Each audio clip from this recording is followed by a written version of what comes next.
So I'll be showing you how to enable swipe down for notifications on your Galaxy S24.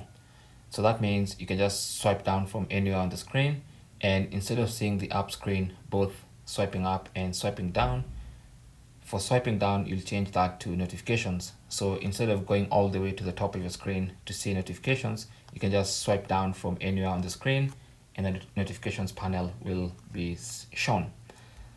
So go to settings.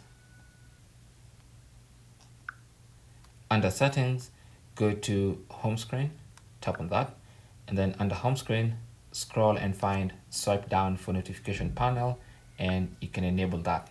So that means now swiping up will give you the app screen, but swiping down from anywhere on the screen will bring down the notifications panel. Okay, so even if you have small hands and you're holding the phone like this, you don't have to go to the top of the screen to bring down the notifications panel.